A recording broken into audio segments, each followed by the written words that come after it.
Welcome to this episode of the Crypto Fatcat and the Crypto Skeptic. I am Sean Fitzgerald, the Crypto Skeptic, and that is my compadre in arms, the Crypto Fatcat, Mr. Jonathan Levy.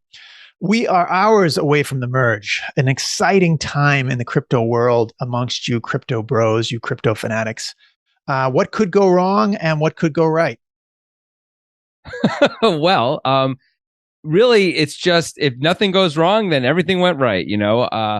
What can go wrong is that they're trying to literally merge two different blockchains or two different layers of blockchain together. And while they've done pretty much like 21 months, I think, of testing for this on 3 different test nets and 18 different, pre-test nets or something like they've done a lot of testing. So it's very likely that this is going to work out. Like space shuttles blow up. I think we said that last time too. Like things go wrong even when we put the smartest people in the room and you give them a lot of time to think about it and practice and try stuff. Like this is an incredibly complex thing. And were it to go wrong, it wouldn't be that big a deal for Ethereum, except that it would slow down Ethereum's ultimate progress, which would give its competitors a chance to catch up.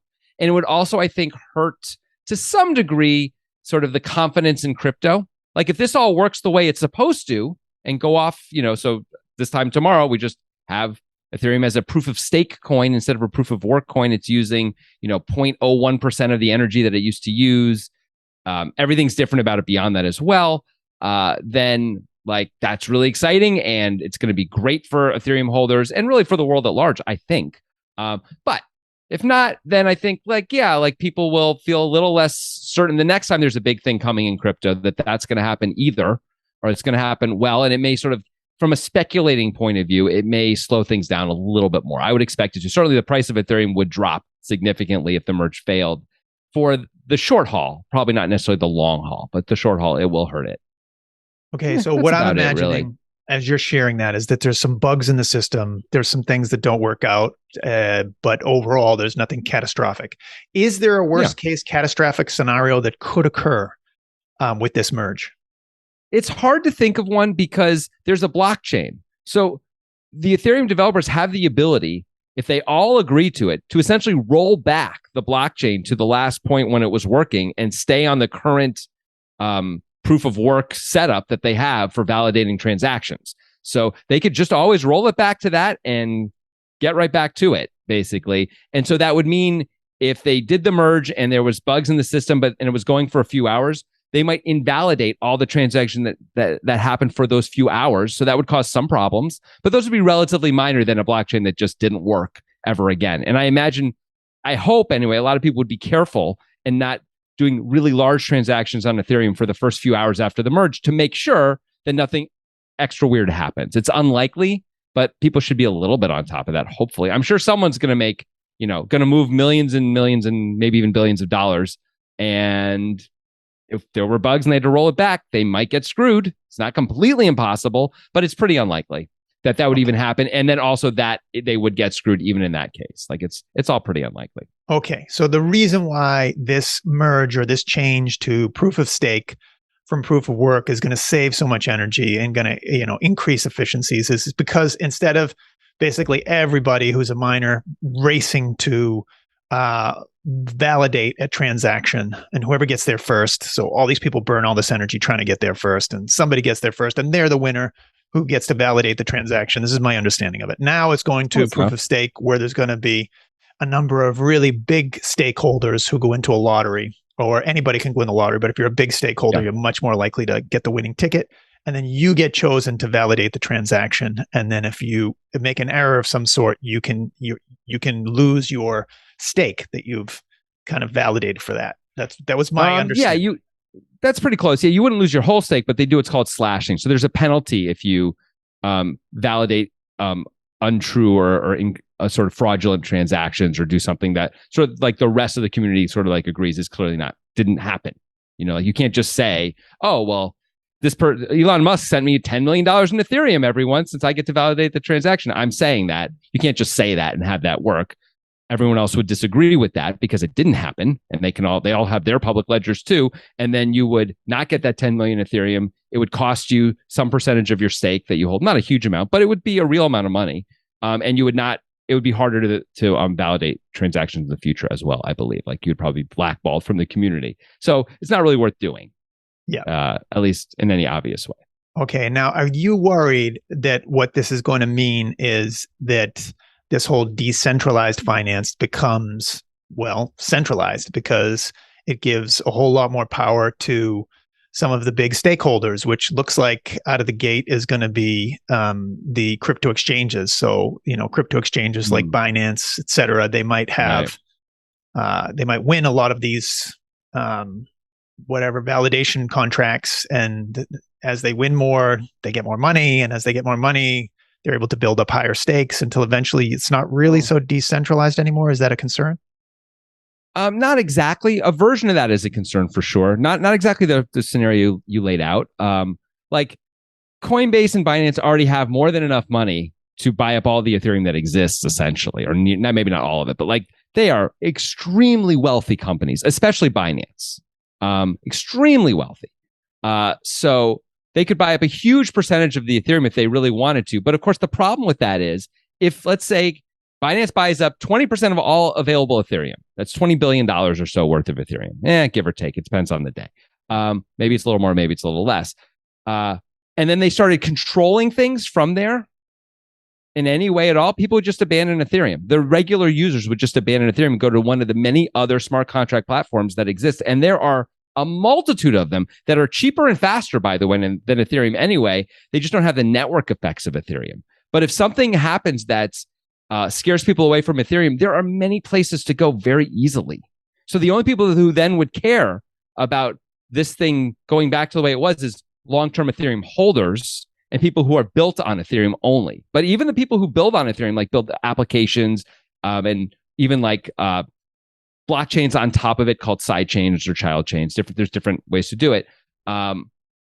Even those, a lot of those can be sort of ported over to other blockchains. A lot of the apps can anyway, not necessarily the side chains, but the apps can. So I don't really anticipate that part being a problem, but there is a concern that essentially 5 or 6 really big organizations will essentially control what happens with Ethereum. Like they've got all the power, and that is not really the grand plan behind what Ethereum and crypto is supposed to be. So I don't love that. I don't know if it's avoidable or not. Like the users can essentially decide to not do it. But for example, Coinbase just started offering Coinbase staked Ethereum, right? So you take your Ethereum and you stake it with Coinbase. They give you 2% on it or something like that. So they keep a lot of the staking rewards for themselves anyway. And they give you a liquid derivative of Ethereum called, I don't know exactly what this one's called, but like CST ETH, like Coinbase staked ETH is what it would be called, or something like that. And then that actually is something you can then use and trade for ETH and maybe even use in decentralized finance. So you have your ETH staked and you're getting some money on it. You're getting rewards for it, but you also can take that ETH and go out and get and use it in different ways and trade it and things like that as well. So then now Coinbase then can build up a huge amount of the power because so many people are staking with them, even though no one's necessarily choosing it, but of all these sort of more crypto tourists, if you will, people who haven't spent a lot of time, people who wouldn't know to stake ETH any other way than through Coinbase. And I'm sure that's, a lot of the world right now, at least. That is a way that Coinbase could end up building up a lot of power. Again, as soon as they sort of, quote, ruin Ethereum, though, people can just abandon it really easily. Like, there was a lot of money on Terra and Luna not that long ago, and there isn't anymore. You know what I mean? Like, everyone bailed. Now, part of it is because so much of the value went to zero, but like the blockchain got ruined and everyone just got out, essentially. And now a lot of people got hurt very badly. I did not do very well in that at all. But the point is, like, people aren't forced to stay on that blockchain and continue to use it once they don't trust it anymore. There's a million other places to go. Huh. So as somebody who's potentially going to invest in Ethereum, that might be a discomforting thought. That like, oh, hey, this thing that you can invest in, people could bail out of very quickly because they don't like that it's become too centralized. Absolutely. Yeah. That is something. And I mean, in the end, I think I don't anticipate to go that way, but this is something that's going to be a potential issue for most blockchains for a while, at least. And some will be built to be as decentralized as possible.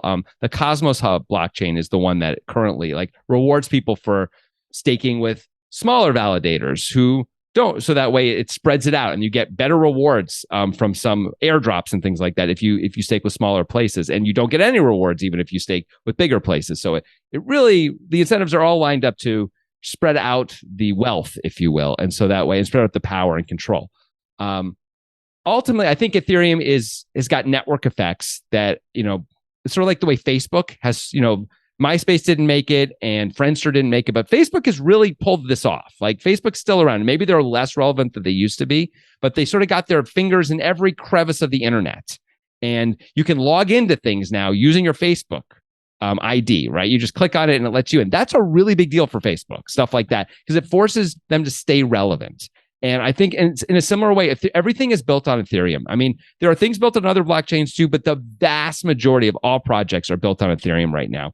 And the vast majority of projects that are being built are still being built for Ethereum as well. That may change at some point. And when it does, investors should really be aware of that. And that may be a time to maybe look to get out or look to at least diversify more.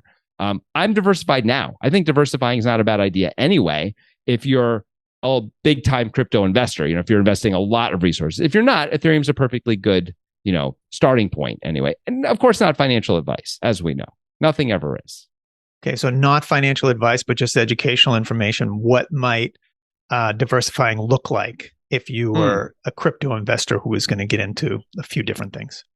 Right. And if you're trying to specifically diversify within this sector of crypto, meaning like smart contract platforms, okay, that's important. Because otherwise I would say Bitcoin, like diversifying could mean like own some gaming type crypto, own some NFT type crypto, own Bitcoin, right? But if we're talking about just specifically, if you were to own a bunch of Ethereum and you want to say, like, boy, I'd like to be more diversified in case the merge fails or other things about Ethereum fail, so that way I still potentially have a winner in this space of all this being basically the base financial layer of the internet down the road. I think the kinds of coins you'd be looking at would be Polkadot, which I expect to be a winner likely either way, but I think would be a bigger winner if Ethereum is not the big winner in this case. Polkadot would do even better. Cosmos, I mentioned, I think is a player in that. Cardano is at least an interesting player in that. Most of the tech guys in the world do not believe in Cardano, so I've learned to not believe in Cardano either, but it has been a top 10 coin for 4 or 5 years now, and they have a big upgrade coming soon, and they're going to attempt to prove the naysayers wrong. We'll see if they do, but that's got to at least be something to consider. I wouldn't personally recommend people using that one, but I think sort of like as a diversification type coin, but that's another common play. The Binance Smart Chain, the Binance coin, which is like a top 5 coin most of the time and probably is right now as well, because there's the Binance Smart Chain, which is essentially Ethereum, but cheaper and faster, but not as much stuff is built on it. Those are the ones that come to mind right away. I can name a bunch more, to be clear. Like, I use a bunch more. I can name a bunch more. Those are sort of the biggest and most obvious ones. But you could always go to CoinGecko or CoinMarketCap.com and click on categories and just like smart contract platforms, and you'll get to see all these things. You just type that into Google and you'll get lists of these things, and you could look at your, see what you think, what you like, and you might want something that's smaller. If you're trying to be extra speculative, you might try and pick something that's not in the top 10 or top 20 in market cap, something in the top 50 or top 100 or top 1,000 even, because those would, in theory, have a lot of upside were they to, do some quality, building ultimately. If they get some total value locked on there, they have some exciting apps on there, something, they get listed on Binance. Those are the kinds of things that push the price up usually. Okay. Let's talk a little bit about Ethereum and its real world uses. So in my effort, in my bid to understand more of this crypto space, read an article that was on Medium that was 11 real world cases for Ethereum, or 10 real world use cases for Ethereum. And after reading it, I felt more confused than before I started reading it. So cool. The first use was decentralized finance, right? And I was saying this very promising real world use for Ethereum is in the DeFi world that includes smart contract powered loans, minting of stable coins, and decentralized exchanges. Yes. So we've talked a little bit about smart contract powered loans. And so Ethereum is the coin that's used to help to create this blockchain? And let's just use a real simple world example of what that might look like. Okay, so Ethereum is a network, right? And then ETH is the coin that runs on the Ethereum network. We call it Ethereum, but ETH is a better way to sort of differentiate the two things. So there's the network, like the highway where all these transactions might happen. And then there's the gas, which is ETH, which is the commodity that you use to power the transactions. So hold up a second. What is the network? So what is this highway? What does it actually consist of? Just other people's computers, or is it software code that's been written? Like, what is that? It's both. Yeah, it's both. It's the public ledger that is Ethereum, and the code surrounding that, basically the code that allows it to validate these transactions and make them safe, and have things be updated as quickly as they are. Yeah. Right now, the code allows for, I think it's 12 transactions a second, but Ethereum ultimately wants to be doing 100,000 transactions per second. Okay. After the merge, it's going to go up a little bit at least, but I think they're hoping within a year for it to be up to 40,000 transactions a second. So it'd be much faster anyway, which would be great. So that's what the network is, right? Yeah. And then Ethereum, but you need to spend Ethereum when you're doing transactions on the Ethereum network. So let's say I own a stable coin like USDC, which is a 1-to-1 pegged to the dollar stable coin. It's the Coinbase stable coin. It's not really the Coinbase. Coinbase sort of has adopted it. It's by this company called Circle. And I want to trade that for another coin on, let's say even just want to trade for another, like Tether. I need Tether instead of USDC for some reason, for some decentralized finance reason, or someone I'm going to buy something from will only accept Tether. So I've got to trade, right, my USDC for Tether. So I go to one of many decentralized exchanges. The most biggest one is called Uniswap. I go on there and I input basically how many of the USDC I want to get rid of, sell, trade, whatever we want to call it, say 100. And it says I'm going to get back 99.8 Tether, because that's also a stable coin. So it's going to be almost exactly 1-to-1. And they have a little fee that they're going to charge me, like 0.2% that Uniswap would keep in theory, right? But then on top of all that, there's another cost, and there's a cost in Ethereum, which I have to spend to make the transaction happen. And this is the value that Ethereum brings, the actual commodity of Ethereum, the coin itself. This is why it has value. He says you can't do any transactions on the network without spending a little bit of it. So they call it gas. And it's a good way to think of it, right? If the network is the highway, right, you need to fill up your car to be able to drive on it, right? You expend this to be able to fuel yourself. And it's the same idea. So you spend a little bit of Ethereum, and it can be very little. It might be 20 cents worth or $1 worth, depending on the price of Ethereum that day and the price of transactions that day, to do a transaction. So I might do a $10,000 transaction, or this $100 transaction we're talking about, and I spend $2 in Ethereum to make it happen, on top of the cost that I would pay to the decentralized exchange of being, again, around 0.2%, let's say. Okay. So the Ethereum cost is a fixed cost. The decentralized exchange cost is going to be a sliding cost based, or not sliding, but it's going to be a percentage, I should say. So, so that's how Ethereum works. And that's how a lot of these things, Bitcoin works the same way. You spend Bitcoin whenever you send Bitcoin. You have to spend a little bit to pay for the transaction. Yeah. And so that's why these things are not securities, by the way. That's why they're commodities ultimately, just like oil is ultimately a commodity. Even though oil is also used as a store of value, ultimately it's a commodity. You need oil to make the world work. And you need Ethereum to use the Ethereum network. It cannot be used without spending some.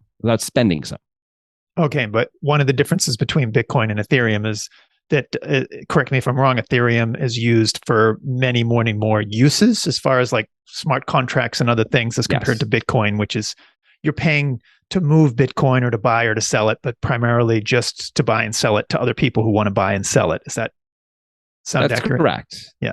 Yeah. I mean, we could get into much more stuff, but as a general, that is accurate for sure. Okay. So let's continue down this road. So I see how it might be used if you were, making a deal with some different tokens and you're using Ethereum to have the gas to do that. So the next one that it mentioned is a real world use, or a possible real world use, is digital identity. And it says the way we identify ourselves has barely changed in decades. We use passports or licenses made of paper and plastic that we carry around. And we haven't shifted to a digital system because it's hard for governments to check the authenticity of an online document. until now, whereas Ethereum can enable the verification of data in an open and transparent way, which means it could pioneer the creation of a digital ID. Absolutely. Okay, so have you heard about that? And if so, what's your understanding of what that might look like and how Ethereum might be involved?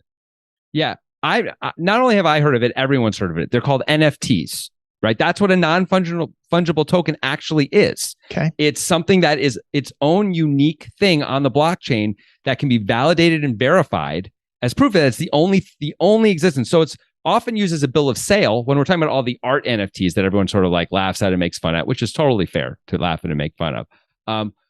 The thing you're buying is not actually the art. You're buying the bill. You're buying the deed of ownership of the art, and that's the NFT, and it's the only one in existence, and it's can only be in one place on the blockchain, and someone can go and look and see who owns it and see that you own it, and it's anyone from anywhere can go and look at that, and so it's a way of proving that, and so that's what digital identity would be too. Or by the way, tickets to a concert or voting. There's all these incredible uses you could do with NFTs, and I expect we will ultimately down the road, but we're not there yet. Like we need a lot more sort of, this has to get all normalized in the world. And we are certainly not normalized yet with something like NFTs. Right now, it's mostly like people roll their eyes at it, which based on the current uses for NFTs, I understand why they do. And I mostly do too.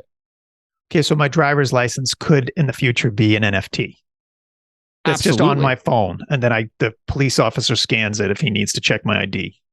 Yeah. He could look at it and it would take him to the place in the blockchain where he knows, like all the driver's licenses are, and he can look at your unique thing and look and see that it really is you, and that's not a fake driver's license because it's on the driver's license blockchain, or so it has anything that's on there is real because it's the only things that are on the only thing that can put it on there is the DMV, so he can go and see that that's a real ID, and he can see your photo and see that it's you, and that's it. Yeah. And you don't have to carry it with you because it's durable forever. It lasts forever physically because it cannot be broken or destroyed or lost or anything. Okay. And so that could be the gas to check that NFT could be provided by Ethereum, or if one of their competitors sort of enters that race, it might be that you can use their competitor as well, or instead of. Absolutely. Yeah. There's NFTs are not just on Ethereum by any means. Most of the things that are on Ethereum are being copied and put on all these other smaller blockchains, other smart contract platforms. And the question is, will people ultimately adopt it in a big way? Like they're being adopted in very small ways, but I mean, people aren't really adopting Ethereum. The real world isn't adopting Ethereum, but the crypto world has completely.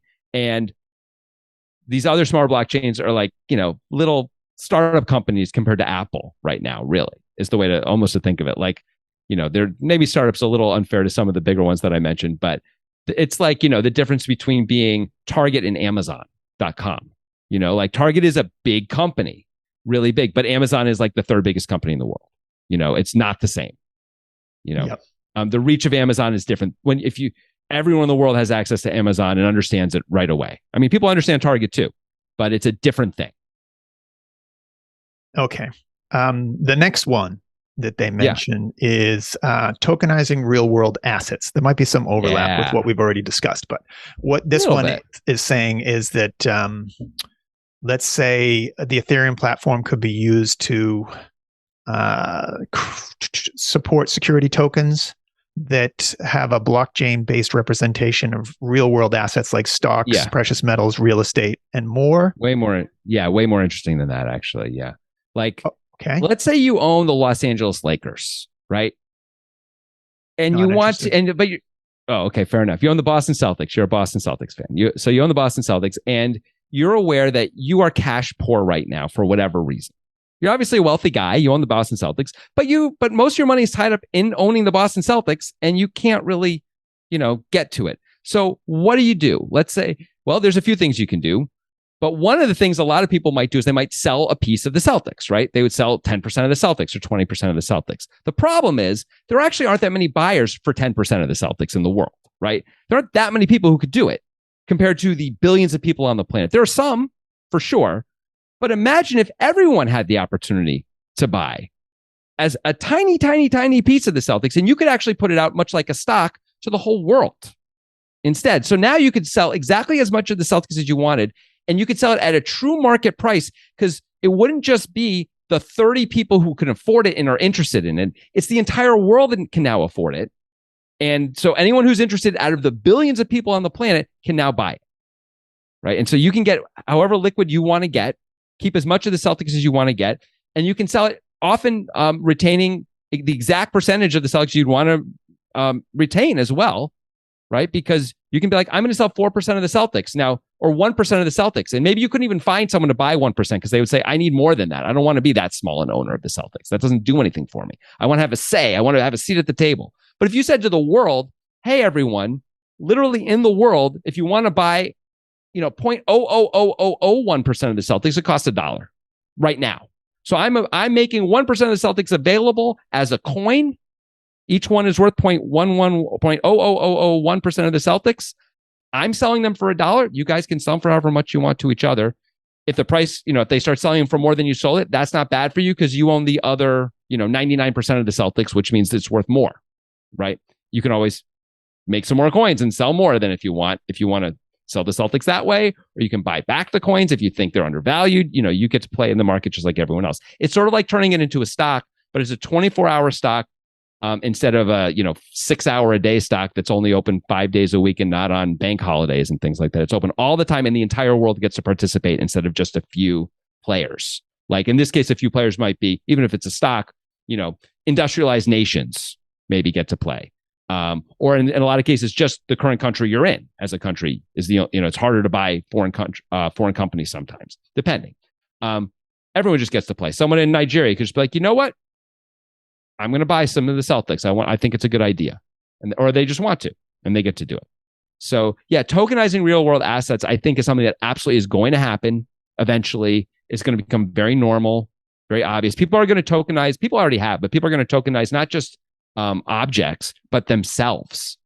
Like people are going to sell a piece of future earnings. People are going to sell, of themselves for cash right now. Someone has already done that. I don't remember who, but someone has definitely done that already. But people are going to do that more and more for sure. Like imagine being a young Harvard graduate.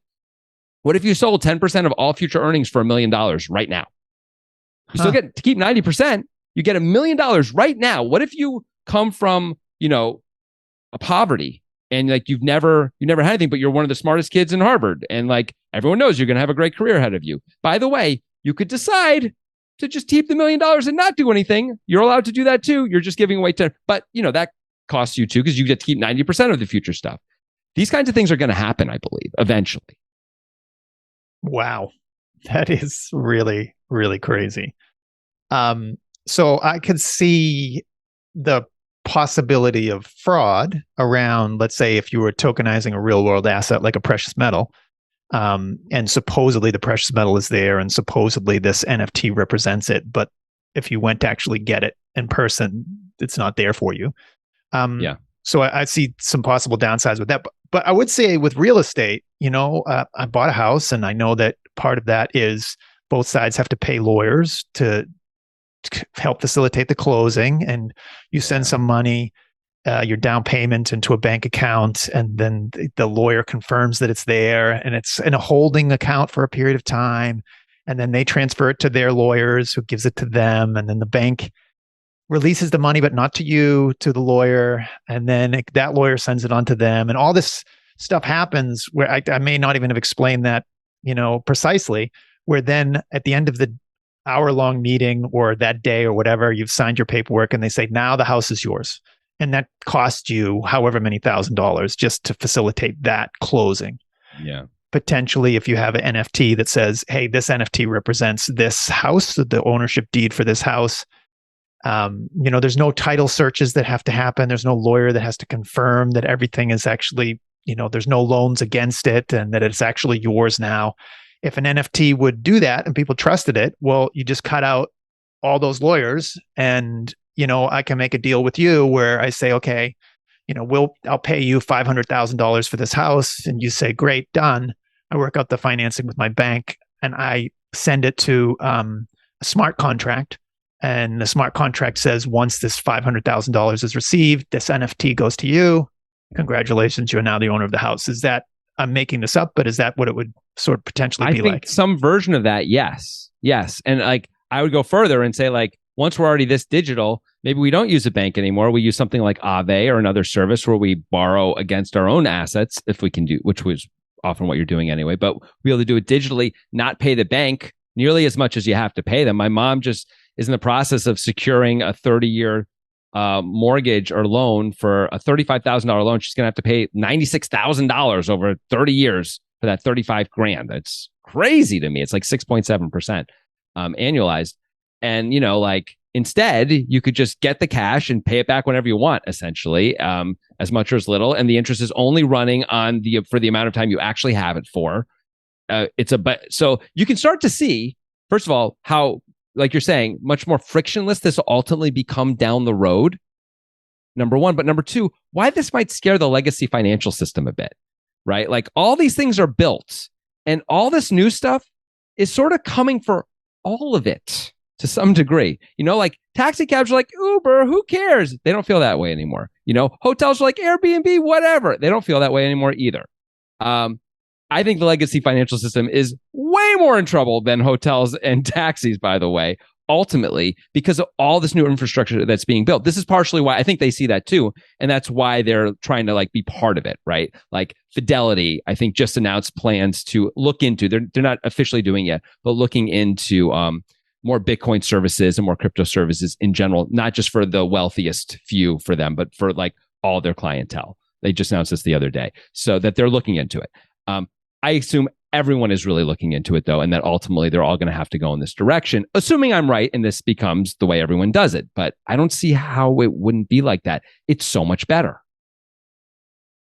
Well, yeah, that does seem like it has the possibility to be better. You know, I have to understand a little more about the whole security side of it and how you would assure all of that. But yes, the concept of what we both just described there is really compelling. Now, one thing that does sort of raise a flag for me is that when there's downturns like there are now, the banks kind of tighten things up a little bit. So whereas when house prices are flying and going, you know, really high, they'll say, "Oh, hey, you want to borrow 60% of the price of the value of your house right now, and you want to buy a second home as an investment? Great, go for it." And as we know, during the great financial crisis there in 2008 or so, there was a lot of that happening. And then when the crash happened, the banks changed their policies and they said, "Oh, now you have to show income, regardless of how much equity you have in your houses. You could have $1 million worth of house, but if you don't have an income that is whatever, 80 grand a year or more, we're not going to loan you anything. We don't care how much equity you have." But what you just described in the NFT world is potentially like different than that. Whereas like regardless of what your income is, you can borrow against your asset. And if everybody does that, then you can have these crashes that happen like that multiply upon themselves. Because like, let's say, for example, if I took out, instead of a mortgage through a bank, I took out a mortgage through some type of crypto exchange and some smart contracts. So the deal was if I didn't pay back my $2,500 a month, that whatever, I'd have a 3-month leeway or a 6-month leeway to catch up. But if I didn't do that, then the smart contract was just going to take my house and sell my house. And then the proceeds of the house sale were going to go to whoever loaned me the money. And let's assume that they wanted a 10% or 20% down payment so that they got some cushion there. And so it's like, okay, I did a 20% down payment, I bought $1 million house, I put down 200 grand on it.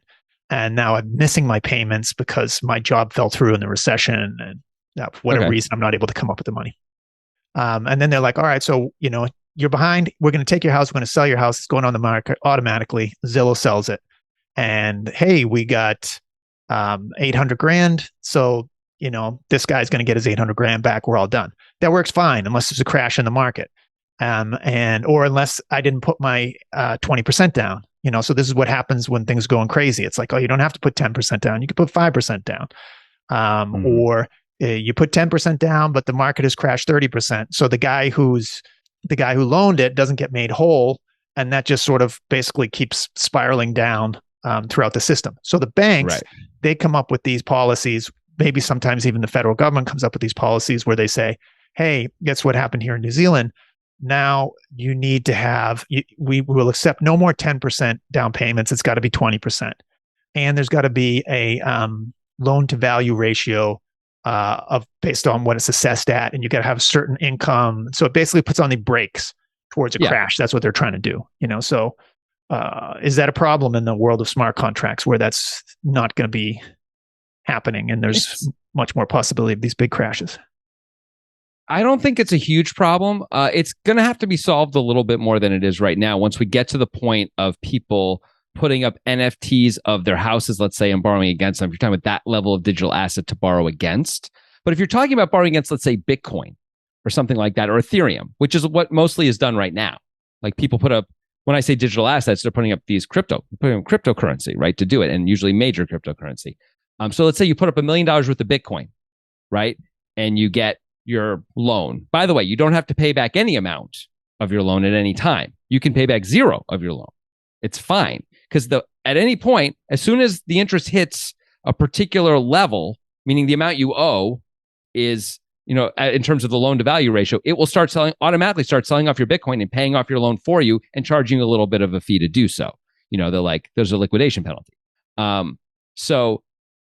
But you don't have to pay back your loan. That's one of the cool things about it. Like you can wait a year and just not pay it back. If you've got a good enough loan to value ratio, it just doesn't matter. It just sits there and the amount you owe goes up. It ticks up slowly as the interest piles on, but that's all it is until it hits a certain amount. So if I borrow $1 million against my Bitcoin and the value of Bitcoin keeps going up, I essentially never have to pay back that $1 million because there's no liquidation risk. So the only time it would matter where the crash stuff you're talking about is like in a flash crash situation where stuff was crashing so quickly that the algorithms essentially can't sell the Bitcoin fast enough and repay itself fast enough. That kind of thing could happen, and they are going to have to figure out some good safeguards against that, but I'm not worried about them doing that. I think that's still got to be way safer than letting the banks be in charge of all this stuff. They're horrible at it. It wasn't that long ago that we saw the entire world essentially be set on fire because the banks are so bad at this, right? And guess what? We're going down that same path again right now with the banks. So I'm sure this is a better situation. I think it's a fair question and something to be concerned about is in a crash scenario, but I'm not concerned at all that stuff won't be baked in ultimately when we get to that point, when these tools are being used enough that's a real true concern. Okay. You say that the crypto world and the exchanges and the whole blockchain is better than the banks in this particular area. But when you described earlier how, let's say you could loan your money to Binance so they can increase their stake amount. So let's say if I had $10,000 in Ethereum and I want to say, okay, I'll give it to you, Binance, so you can stake it. And you give me this Ethereum stake coin instead, which is a derivative, I'm assuming, of my Ethereum. And so then here's the 10 grand, and they say, oh, wait, great, we're going to give you 10,000 in this coin and 2% on top of that. And now you can take that derivative and you can go and invest it or speculate in something else should you wish to do so. Go ahead, fill your boots, as they say in Northern England. And so you go off and you speculate with your 10 grand in Ethereum derivative. And it seems like if the market crashes or has a big dip in short order, that Binance, who's done this multiple times, thousands of times with thousands of investors, so that supposedly they've got 100 million. In reality, that 100 million is out chasing other speculation. And it could be that I lose 50% of my money. And so they say they've got 100 million that they're staking, but really they've only got 50 million because I've lost half of my derivative. Oh, I see what you're saying. See, when you stake with any of these things, now, Binance might be like when you do it centralized, it's a little less clear how it all plays out. So Coinbase and Binance, you basically trade for their staked ETH token, right? The derivative, the liquid staking token. And you're trusting them that they are actually staking the ETH that they're saying that they're staking. If you do it in a smart contract, you don't have to do it with these centralized places, though. You can just do it in a smart contract with a bunch of places, and it's audible. It's easy to tell. It's all on the blockchain. You can see. So one of the biggest companies that does liquid staking is called Lido. And while there's a concern that they have so much staking because people use it so much, it's all audible at all times. You can see it all on the blockchain. It's all one-to-one ultimately. Like all the staked ETH that exists will be able to be traded for ETH. at any point in the future. Like they are staking it all. Every time they get ETH, they're staking it and creating a staked ETH token to then sort of replace it with and give it to the consumer. So in that way, as soon as you are doing this stuff where it's transparent and it's on the blockchain and truly decentralized, I think you're safe. Now, you may be taking on other kinds of risks, don't get me wrong, but I think you're safe from the kinds of stuff you're talking about, where you're worried about, like, is Binance even taking all this Ethereum and actually staking it, or are they then going on their own financial adventure? Like, again, we've seen the banks do time and time again. That's basically what happened again in 2008, right? They're trying to make a lot more money. By the way, that happened recently in crypto as well with Three Arrows Capital about 6 months ago. It's responsible for a lot of the current crypto crash that we're in. It wouldn't be this bad, I don't think, had they not gone on their own financial adventure. So of course it happens in it will happen everywhere if you let financial guys, be control of the wheel. They're gonna run it into the frickin' wall a lot because that's what they do. Some of them will be very successful. A lot of them will destroy everything, right? But you don't have to play in those games anymore either. You can do this on your own, like I'm saying, like through a Lido smart contract, for example. And there are other choices, not just Lido. Something called Rocket Pool is the same kind of a thing, where you give them your ETH, they give you your staked ETH coins. That stuff gets staked when the merge, not just the merge, when Ethereum 2.0 happens in about a year, then you can take those coins and redeem them with those companies, and that you get your Ethereum back plus whatever the staking rewards are. You can also trade that liquid staked ETH right now for Ethereum or for anything else you want. You can also, as we're saying, use it in decentralized finance. It's a beautiful thing. I think, like, it's an incredible, powerful thing where you sort of get to compound the value of this, so that way you can get multiple rewards in multiple places at the same time. Okay, let's play this out. So I think my mind is stuck in the early 21st century, and I'm imagining, like, let's say if I had saved up all this money and had $100,000 and I put it into a bank, and the bank said, "Hey, we're going to give you 2%, and here's your 100,000 back. You can do whatever you want with it." And I'm like, oh, okay. I mean, in this case, it's a derivative. It's not the Ethereum itself, but it's basically like I can use that almost like it's $100,000 and invest it in something else. And so let's play that out in the real world. What do I do with the 100,000? If I'm a very conservative person, I might then just take that 100,000 and put it into another bank and get another 2%. But if I'm someone who's a little more risky, has more of an appetite for risk and speculation, which I suspect a lot of people in the crypto world do, I might say, I want to take this $100,000 and I want to invest it in something that's going to make me like significantly more money. So let me look around in the community and see what are some ways I could just dump this $100,000 into something and try and get, 10, 20, 30% back. So if that happens and things are going boom, boom, boom, boom, a lot of those speculative investments are going to work out fine.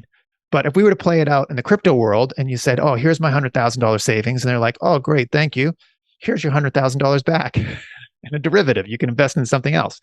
Then what would you do with that $100,000 that they gave you back to make as much money as you could? Just because, give me a window into what your decision making would be. Most of the kinds of things I do with these kinds of coins, because these kinds of coins exist right now for a bunch of stuff. Like I have this setup exactly right now with multiple coins. What I mostly do is I provide liquidity to decentralized exchanges. So I take, let's say it's $100,000, right? I have $50,000 worth of, let's pretend it's Ethereum, and $50,000 worth of staked Ethereum, the derivative coin, right? So I took $50,000 worth of Ethereum, traded it for the staked Ethereum. Now I've got 50K of each. I take that and provide liquidity to Uniswap or another decentralized exchange. They pay me rewards for it, right? And now they're basically facilitating the trading of those things without having to go through those companies, and instead just people go to Uniswap and trade staked ETH for ETH or ETH for staked ETH, right? They don't have to go anywhere else to do it. They can just do it all on their own right there, right? Or trade it for other things too. So that's what I'm doing with different coins. And so this way I get paid by Uniswap. I get part of the fees that they make. It's a great thing. Go on. Okay, so you get 2% from Binance. What do you get from Uniswap? Sure. I mean, it really depends on the situation. These are all different, but it's not unusual. Okay, I'm not doing this with Ethereum right now, but I actually am doing this with something called Polygon, which is another top 20 coin or so, where their coin is Matic, and I have Matic and staked Matic, and I get, if you just stake Matic, you get something like 11%, right? In Matic. That's just Right now, that's what you get.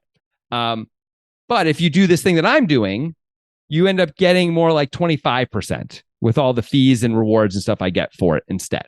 By using the derivative instead. Yeah, use the derivative, combine it with some of the normal stuff, putting it together, providing liquidity to a decentralized exchange. Exactly. So for that one, it's 25%. Other things, it's much less. I'm doing with Binance Coin for about, I think it's like 12%. But the Binance Coin staking rewards right now are like 3 or 4%. So it's a better option. So I'm doing it. Okay. And so with the Matic, the price of it over the course of the year has been a high of, it's given me New Zealand prices. A high of I can tell you. Yeah. Matic's topped out this year at like maybe $1.50, $1.70, and it's been as low as like 38 cents. Okay. So obviously if you're getting 11, you invest it and you're getting 11% of $1.50, and then it goes down to 38 cents and you're getting 11% of that, you've lost a lot of money, but you're getting a great percentage. It's all how you look at it. Like if you think about it in dollars, you've lost a lot of money. If you think about it in Matic, you haven't lost anything, right? Like I had the same amount of Matic that I had before. So if I believe in Matic as something that's going to be valuable in the future, actually, I don't care. Now, if you care about it in terms of the paper value of it right now, because you're looking to sell it in the near future, fair enough. Then you've lost opportunity or money for sure. But people get caught up in these short-term price fluctuations. I don't, because I'm usually not looking to sell in the near future. Whereas like I just went to the coffee shop and they're looking to get paid in dollars. So they don't really give a toss what the price of the Matic is. Right. But if you've got $100,000 worth of gold and then the value of gold goes down, so now it's $70,000 and you're getting 10% return on it either way. So you were making $10,000 before. Now you're making $7,000 on your gold because it's only worth 70 now and you're getting 10%. You still get that rewards. If they're paying you in gold, you can decide to compound it and hope the price goes back up, or you can take it in dollars and spend it. That's your call. You get to decide. Oh, what you're saying makes sense. Logically, it does make sense. Okay. I just want to point out that with something like Matic as compared to gold, whereas gold, we're within a range of highs and lows where we know it's not going to go to zero. Something like Matic could go to zero. Right. The kinds of things we're talking about, though, is not about buying Matic as a speculative investment. We're just talking about how to how I make yield on it once I've chosen to buy it as a speculative investment, right? So from my point of view, great. If I can get 25% on my Matic, I sit back and it grows itself. And then if I'm right about Matic as a speculative investment, I'm going to do really well. If I'm wrong, it's all going to zero anyway, and who cares? Yeah. That's how I see it. Or I can also do the other thing, which is I can pay myself, which I do a lot, by the way. I take that Matic, the rewards, and instead of compounding it into Matic, I actually pay myself in dollars. So I actually, get to pay myself. That works too. So I was seeing it as the yield and the speculative aspect of it is like super interwoven, because I was seeing it as a short-term investment where it's like, okay, if I'm getting 25% on something and I'm only holding it for 6 months, or not even I'm holding it for 6 months or 3 months or 2 months, it's more that I'm seeing it as either it's headed towards success where it has a stabilized price or where it goes higher, or it's headed towards basically complete destruction or a dramatically lower price. Almost like if someone got into Bitcoin at $70,000 and then it ends up that it sort of stabilizes and goes down to around $5,000. Well, if they were getting 25% on that and they bought in at 70 grand, they've lost their shirt, even if they're getting 25%. But you don't see it that way. Of course. Yeah. You're sort of looking at it in a different way. Yeah. You're a real estate guy. Imagine if someone gave you the opportunity to make 8% on the value of all the real estate you own each year. And now that value is going to go up 8%. That value is going to go up and down based on real estate prices. It's going to be fluctuating, but 8% is pretty darn good no matter what, right? Like now it's less volatile than cryptocurrency for sure. But if you take something like Bitcoin, well, Bitcoin has had it's volatile too. It's gone from like its high in the last year and a half has been 70,000. Its low is 17. Like you're right. If you bought it at 70, you're probably very unhappy right now, but that has nothing to do with the yield stuff that we're talking about.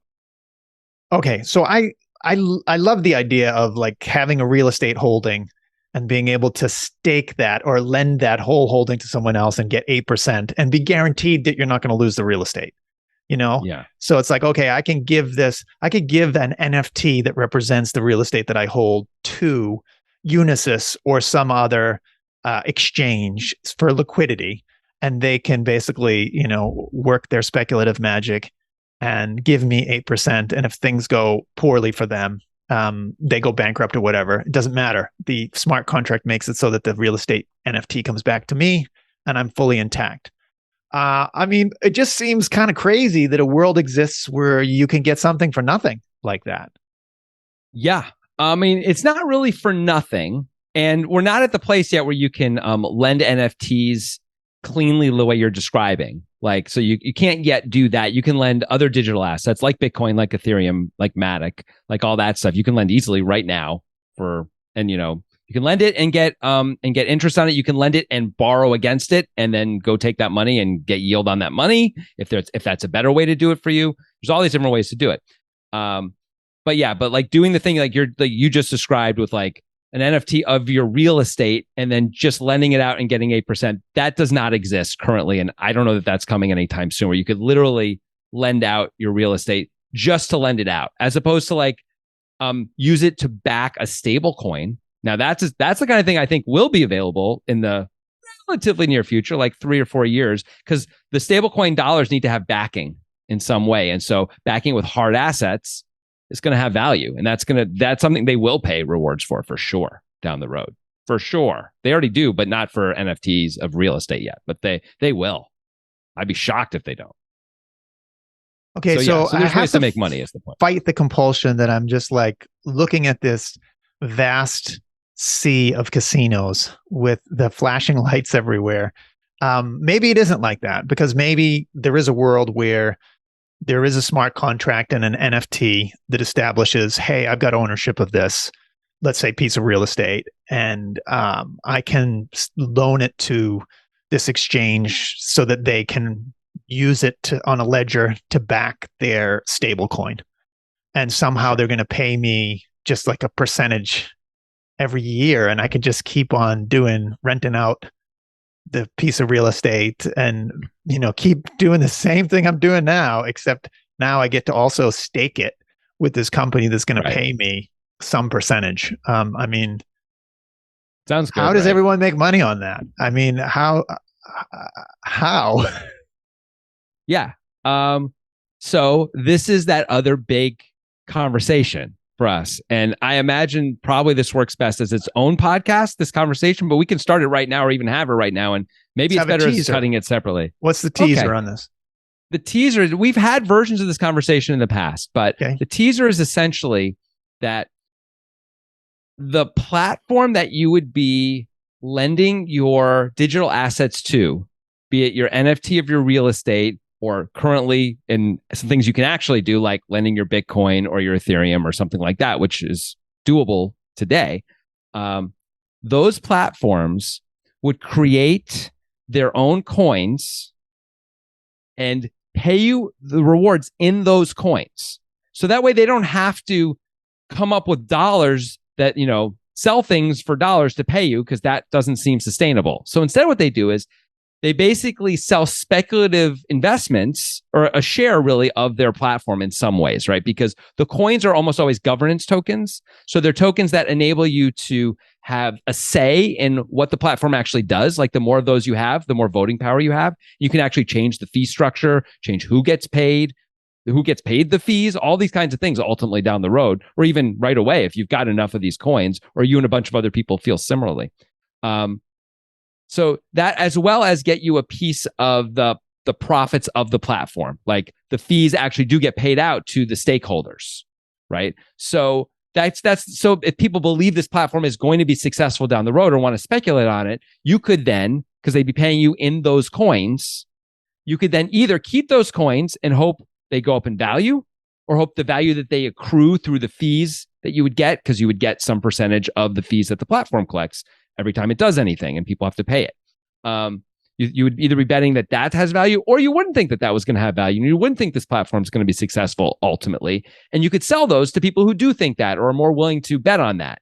And you could sell them at any decentralized exchange, essentially, to do that. And so basically, it's like a PR cost for the platform, the application, when they say like Aave is a perfect example of this. So Aave is the biggest lending application in the world right now, decentralized application in the world, right? You take your Bitcoin, you supply it to them in a smart contract. You can then borrow against it. They give you they pay you a little bit of interest just to do that, but then you can borrow against it as well and make, whatever you want to do with that, then that cash. And often there's really good yield opportunities with stable coins. So that's what most people do. They take their Bitcoin that's just sitting there, they lend it to Aave, they get 40% of the value of it in stable coins. They go take those stable coins somewhere else in decentralized finance and make 10% on that. And they're able to make like 5% ultimately on their Bitcoin or 4% on their Bitcoin instead of 0% on their Bitcoin. Like that's a very viable strategy that a lot of people are doing as we speak. So Aave, at one point anyway, started making Aave coins, right? So they created a supply of Aave coins, and it's a capped supply, so they can't just keep making them. But they made a bunch for their founders and for the people who, so they got to keep it, hoping that the value of the coins would go up. Basically, you own 10% of all the Aave coins. If Aave is worth anything, holy shit, you're going to be super rich, right? But something like 20% of the supply or 30% of the supply, you could look this up. There's documentation on all of this. Aave would then use to pay out to make the interest even a little bit better, extra rewards on the interest. So instead of just the interest that the market will bear, meaning like, sure, we can pay you 3% on your Bitcoin just for supplying it because we're lending it out at, 1.2%. And so, that's the spread basically, right? We can also give you, though, not just that 0.3%, but now we're also going to give you an extra 2% of the value of your Bitcoin over, annualized, of course, in Aave coins, which costs us nothing to give you except the opportunity to give it to someone else. But this is the 20% has already been determined. That's in the pool that we're using to juice up the Aave interest, basically. So that way people have more incentive to use Aave instead of some other place. So then people all go to Aave and all lock all their value on Aave because they're getting better rewards for it. And now people are used to using Aave. They know they like it. It's a good experience. So people are more apt to keep using it. It sort of feeds itself to some degree. It doesn't work perfectly. You get enough competing places doing this. People will sort of bonus hop. I've been very guilty of that myself. But this idea of these coins having value does work, at least in the short term. A lot of these things are going to go to zero for sure. Most of them are going to go to zero, but a few of them aren't, right? Some of the lending exchanges, Aave is a good example, probably aren't going to go to zero, right? Aave's got billions of dollars locked on it and has for years, billions upon billions upon billions of dollars locked on it. They're making money on Aave every day. They're doing great. Aave's probably going to make it. I mean, who knows 10 years from now what it's going to look like, but they've got a real shot. If I had to pick one of these lending applications of any in the world, I would pick Aave right now. That's going to make it, right? So if they make it and now the world is using these kinds of smart contracts, it becomes much more easy and frictionless, not just for me, but for you and for your son and for, the soccer mom in Nebraska and everyone else in the world. It becomes very natural and easy because everything's frictionless now and everything's straightforward now and it's not hard anymore, right? Now Aave, instead of doing billions of dollars, having billions of dollars locked on there, it could be trillions of dollars that's locked on there. And then the value of Aave, think about how much money Aave is going to be making if it's getting even a very tiny percentage of that, because it's lending out all this money too, and then that money's going to the people who own Aave coins, the stakeholders. And so the Aave coin is worth a lot of money as a result, right? Because they can't increase the supply. So a bunch of these places are giving out these coins. Giving out's a little, maybe they're using the coins as incentives to get people to use it, saying like, you'll have governance rights. If this platform really takes off, it's going to be worth more. If it doesn't, it'll go to zero. There it is. And so like with some of these places, I will take the coins and sell them right away.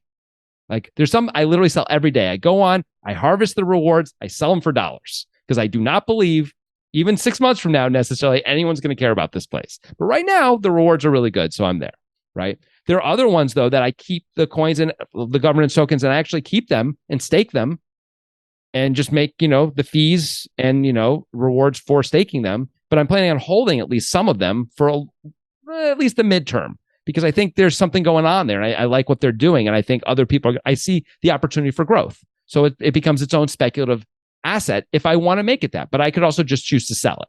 And sometimes I just sell it too. Even those. I don't keep them all as that. Sometimes I'll take half of it and keep it and half of it and sell it. So I have some cash that I paid myself. Yep. Does that make sense? That's a lot. It does. What's the midterm in your view? Oh, that's a great question. It really depends on the application, but I would say in general, 2 to 3 years is probably the midterm for me. Like even 5 years, we're starting to talk long term when you're talking about crypto right now anyway. I can wrap my head around, let's say I loan somebody $10,000 in Bitcoin.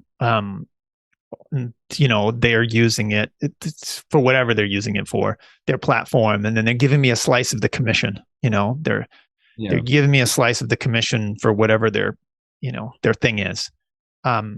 When you talk about companies giving out rewards to try to kind of juice their user base, build their user base up and get themselves established, it sounds pretty similar to like the whole fiat currency quantitative easing thing, where it's like, we're not going to sell anything and give you dollars. We're just going to print some of our dollars now. But the reason why it's not fiat is because we're going to put a cap on it. So we're only going to do this for whatever, this period of time, for so many years, or for this amount. But essentially in the short term, they're saying like, hey, we're just going to print money and we're going to give it to you. And we're all going to pretend that this is like really worth something and valuable. And like you said, I guess in many cases, it won't be ultimately. It'll be worth nothing. But in some cases, it might be worth much more than it initially is, Yeah. And a lot of the times the applications struggle, or really effort at least, to find value for holders. Like they try and make it so that way you have reasons to want to hold, because they understand that mostly people are just going to sell them because it's unlikely they're going to have value, right? So it's like, how do you add more value this way, right? And that's something that there's a lot of different solutions out there for. I don't know if anyone's completely figured this out, and they're still experimenting. We're still very early in this whole process. Decentralized finance didn't exist in 2018, like it's really new stuff. But it isn't so, when you say it's like quantitative easing, there is some truth to that they're sort of printing it up out of nowhere, and they're saying, cool, I hope people value this, because if they do, we're going to be rich and we're going to be able to get people to use our platform now and all of that, right? So there is something to that. The difference, though, and it's really important, is quantitative easing never ends, right? And no one has any control over what's going to happen tomorrow with it. Also, like how much more or less it's going to be. This is, here's how many we printed. Here's the schedule for how we're distributing it. It's all locked in and done. Like it's, so you can see that when you get into it. So you can really do the research and at least understand what you're getting into, right? The fact that Bitcoin only has 21 million Bitcoin that will ever be produced is very compelling for people, right? And there's another asset called Ripple, which is sort of more of a banking coin, which was meant to, I don't think this is going to work out at all, to be clear, but was meant to facilitate foreign asset exchanges, meaning like you're in New Zealand right now, I'm in America. If I wanted to send you money right now, it would take a while for me to wire you dollars and have it turn into, what do you guys use in New Zealand? New Zealand dollars, is that it? New Zealand dollars. But it's your own version of dollars, right? Yeah. So Ripple is a crypto which is designed to speed up that process. So instead of taking days and have there being fees, it's essentially free and takes no time at all. Now, there are going to be better solutions to that. I think there probably already are with Bitcoin and the Lightning Network and Strike and stuff that probably we'll have another conversation about some other time. But people were excited about Ripple for a number of years. And people were saying, boy, if Ripple can just get to, a certain amount, $10 or 20, Bitcoin's at 20,000. If Ripple can just get to $1,000 Ripple, I'm going to be rich, right? But the thing is, Bitcoin's total supply of Bitcoin was 21 million.